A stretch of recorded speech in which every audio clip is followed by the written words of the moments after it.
તો કેમ છો મિત્રો, હું છું તમારો દોસ્ત કિરણ કુમાર અને સ્વાગત છે તમારા બધાનું મારા એક નવા વિડીયોની અંદર। તો મિત્રો, અગર તમે મારી ચેનલમાં નવા હોય તો ચેનલને લાઇક કરજો, શેર કરજો અને સબસ્ક્રાઈબ કરવાનું ભૂલશો નહીં। તો મિત્રો, આજના આ વ્લોગની અંદર આપણે જવાના છે વડોદરાનું સુપ્રસિદ્ધ મંદિર હારે કા સહારા ખાટુ શ્યામ। તો વિડીયો કન્ટિન્યુ જોતા રહેજો, ખૂબ મજા આવવાની છે અને હા, તમને પણ અમે દર્શન કરાવશું। તો ચાલો હવે જશું આપણે હારે કા સહારા ખાટુ શ્યામ મંદિર તરફ। વાલા યુટ્યુબ ફેમિલી, ખાટુ શ્યામ મંદિર ખૂબ જાણીતું, ખૂબ પ્રસિદ્ધ છે। કહેવાય છે કે આ મંદિરે 11ના દિવસે ઘણા ભક્તોની ભીડ જામે છે। હારે કા સહારા ખાટુ શ્યામ ભગવાનના દર્શન કરવા માટે દૂર દૂરથી લોકો અહીંયા આવે છે। પહેલાં આ મંદિરનું કોઈને પણ ખબર નહોતું, પણ આ મંદિરનું નિર્માણ એક પ્રાઇવેટ સોસાયટીની અંદર કરવામાં આવ્યું છે। આ મંદિર ખૂબ પ્રસિદ્ધ છે। આના એડ્રેસની વાત કરું તો વડોદરાની અંદર ખોડિયાલનગર 4 રસ્તાએ તમે જાઓ છો તો ડીમાર્ટની સામે ખાટુ શ્યામ ભગવાનનું મંદિર આવેલું છે। આ મંદિર એક પ્રાઇવેટ સોસાયટીની અંદર બનેલું છે અને આ મંદિરે ફોટો વિડીયો કંઈ પણ એલાઉડ નથી। અને કહેવાય છે કે આ મંદિરે હારે કા સહારા ખાટુ શ્યામ ભગવાનને મોરપીંછ, ગુલાબનું ફૂલ આ ચડાવવામાં આવે છે। કહેવાય છે કે ભગવાન બધાની માનતાઓ પૂર્ણ કરે છે।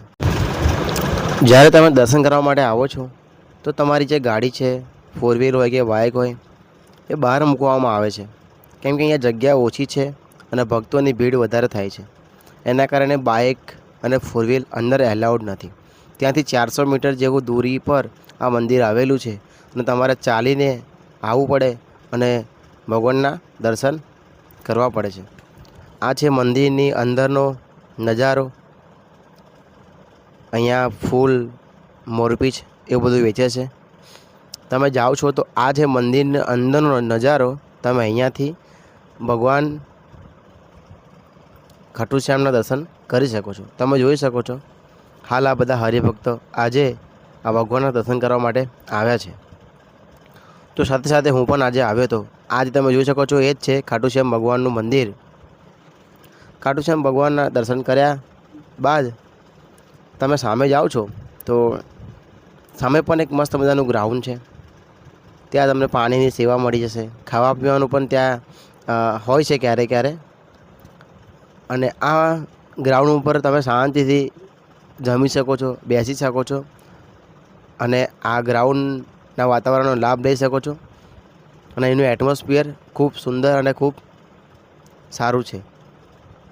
એની સામે એક મહાદેવનું મંદિર છે। આ મંદિરે હું પણ દર્શનાર્થે આવ્યો હતો તો અંદરનો નજારો તમે જોઈ શકો છો। આ મંદિરે પણ ફોટો વિડીયો અલાઉડ નથી। જોઈ શકો છો આ ભગવાનનું મંદિર છે। દર્શન કર્યા પછી અમે નીચે આવી ગયા। બાજુમાં ગ્રાઉન્ડ છે, ત્યાં ગ્રાઉન્ડની ચારે બાજુ અલગ અલગ ભગવાનના, માતાજીના મંદિરો છે।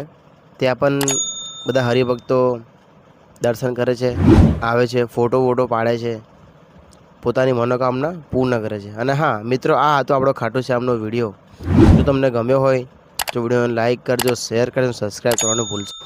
તો મિત્રો, આવા ને આવા ઐતિહાસિક પૌરાણિક સ્થળો જોવા માટે મારી ચેનલને સબસ્ક્રાઈબ કરો અને મને સપોર્ટ કરો। જય માતાજી, જય ખાટુ શ્યામ।